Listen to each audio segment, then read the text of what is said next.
दोस्तों सोचिए, एक तरफ मासूम बच्चा जिसकी उम्र खेलने कूदने की थी, वो अचानक गायब हो जाता है। दूसरी तरफ गांव में उठती है अफवाहें, कभी तंत्र मंत्र, कभी बच्चों की तस्करी, तो कभी पुरानी दुश्मनी का बदला, और फिर गुस्साई भीड़ इंसाफ अपने हाथों में ले लेती है। लाठी डंडों से पीट पीट कर पति पत्नी की जान ले ली जाती है। लेकिन सवाल यह है, क्या वाकई वही गुनहगार थे या भीड़ ने मासूमों को ही मार डाला? यह है पश्चिम बंगाल के नदिया जिले की निश्चिंतपुरा गांव की दिल दहला देने वाली कहानी, जहां एक बच्चे की मौत ने 3 जिंदगियां निगल ली और फिर शक के दायरे में आए पति पत्नी। दोस्तों, ये कहानियां सिर्फ कहानियां नहीं होती हैं, ये हमारी जिंदगी की हकीकत से टकराती हैं। अगर आप भी चाहते हैं कि हर सच्ची कहानी आप तक सबसे पहले पहुंचे, तो चैनल को सब्सक्राइब जरूर करें। आदाब, नमस्कार, सत श्री अकाल दोस्तों, मैं मोहम्मद राहिल। खबर स्टोरी के इस एपिसोड में आपका स्वागत है। 5 सितंबर की दोपहर थी। गांव का तीसरी क्लास का बच्चा सौरभ मंडल रोज की तरह खेलने के लिए घर से बाहर निकला था। उसके पिता सत्येंद्र विश्वास और मां उम्मीद कर रहे थे कि बेटा खेलकर जल्द वापस लौटेगा, लेकिन शाम ढल गई, रात होने लगी और बच्चा घर नहीं लौटा। शुरुआत में परिवार ने सोचा शायद किसी दोस्त के घर चला गया होगा, लेकिन जब आधी रात तक सौरभ का कोई अता पता नहीं चला, तब घर वालों के पैरों तले जमीन खिसक गई। सत्येंद्र विश्वास पुलिस स्टेशन पहुंचे, गुमशुदगी की शिकायत दर्ज कराई। सोशल मीडिया पर मैसेज फैलाया गया, मेरा बेटा गायब है, उसे ढूंढने में मदद करें। पूरा गांव भी तलाश में जुट गया। हर गली, हर खेत, हर कुआं और तालाब में लोग झांकने लगे, लेकिन एक परिवार ऐसा था जिसने इस खोज में बिल्कुल भी हिस्सा नहीं लिया। उत्पल विश्वास और उसकी पत्नी सोमा। और यहीं से शुरू हुआ शक, पिता का शक और गांव की सरगर्मियां। सौरभ के पिता सत्येंद्र बताते हैं, जब से मेरा बेटा गायब हुआ पूरे गांव ने मदद की, बस उत्पल और उसकी पत्नी सोमा ने हाथ खड़े कर दिए। न कोई पूछताछ, न कोई खोजबीन। मुझे तभी से उन पर शक हुआ। दूसरे ही दिन यानी 6 सितंबर की सुबह गांव वालों की नजर तालाब पर पड़ी। पानी में तिरपाल से लिपटा हुआ कुछ तैर रहा था। जब लोगों ने उसे खींचकर बाहर निकाला तो सबकी रूह कांप गई। तिरपाल में लिपटा था सौरभ का शव। उसके गले पर दवाओं के गहरे निशान थे।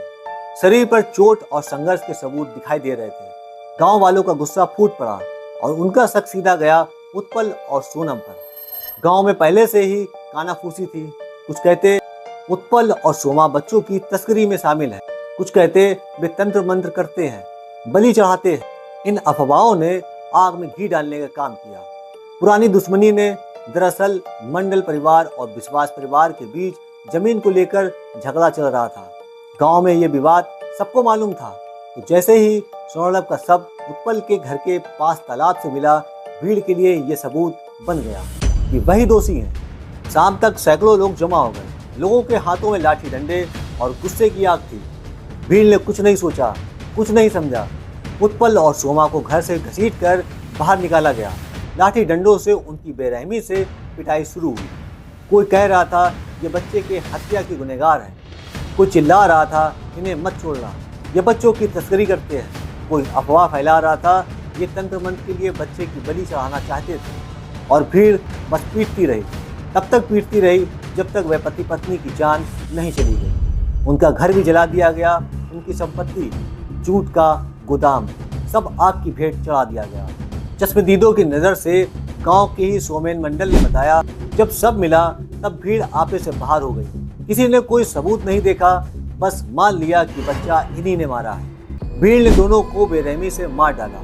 एक और ग्रामीण ने कहा उत्पल शराबी भी था। पहले भी उस पर आरोप लगा था कि उसने एक बच्चे को अगवा करने की कोशिश की, लेकिन सबूत कभी नहीं मिला। गांव वाले उससे पहले से ही नाराज थे। यानी शक, अफवाह और पुरानी दुश्मनी मिलकर मॉब लिंचिंग का तांडव बन गई। पुलिस ने मौके पर पहुंचने की कोशिश की, लेकिन भीड़ इतनी उग्र थी कि रास्ते में ही पुलिस को रोक दिया गया।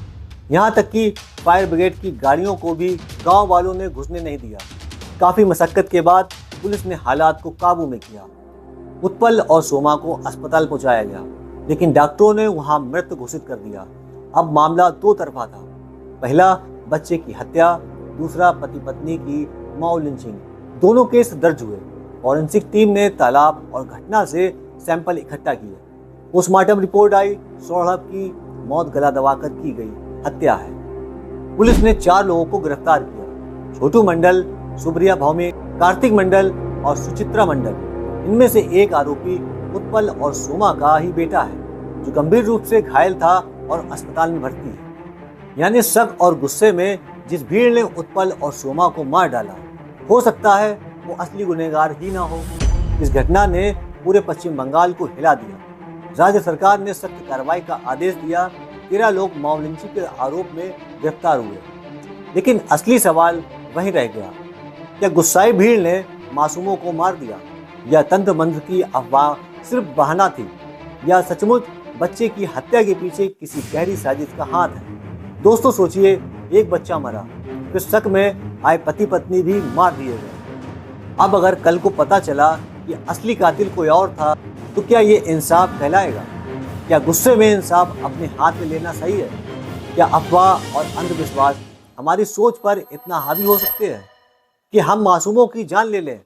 ये सिर्फ पश्चिम बंगाल की नदिया की कहानी नहीं है, ये चेतावनी है पूरे समाज के लिए। दोस्तों, सौरभ की मौत दर्दनाक है, लेकिन उतना ही दर्दनाक है भीड़ का इंसाफ, क्योंकि भीड़ के पास दिमाग नहीं होता, सिर्फ गुस्से और अफवाहों के आधार पर फैसला करती है।